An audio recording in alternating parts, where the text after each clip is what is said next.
In today's video, I'm going to teach you how to undo a settle up in Splitwise. Sometimes we settle up a balance in Splitwise and then realize we made a mistake. Maybe you entered the wrong amount, chose the wrong person, or simply changed how you want to track that payment. The good news is that if your settle up was added as an expense or payment in Splitwise, you can remove it and restore the previous balance. I'll walk you through the process step by step on the Splitwise website. First, open Splitwise in your browser and log into your account if you're not already signed in.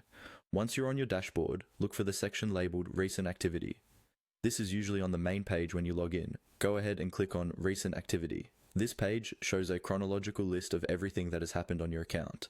Expenses added, payments recorded, and settle-ups between you and your friends or groups. Next, you'll want to find the specific settle-up or payment you want to undo. Scroll through your recent activity and look for the expense or transaction that represents the settle-up. It might be labeled as a payment you made to someone or that they made to you, depending on who recorded it.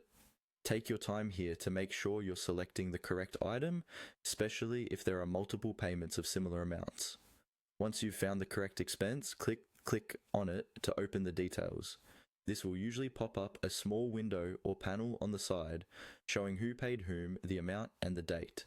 This confirmation step is important because deleting the wrong transaction could change your balances in a way you don't expect. After confirming that you've selected the right settle up, look for a trash can icon or a delete icon within that expense window. This is typically located near the bottom or in the corner of the expense details. Click on the trash or delete icon. Splitwise may ask you to confirm that you want to delete this expense or payment. Confirm the deletion.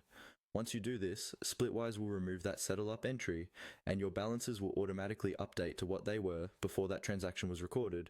If needed, you can now re-add the correct settle up with the right amount or details, and that's all you need to do to undo a settle up in Splitwise.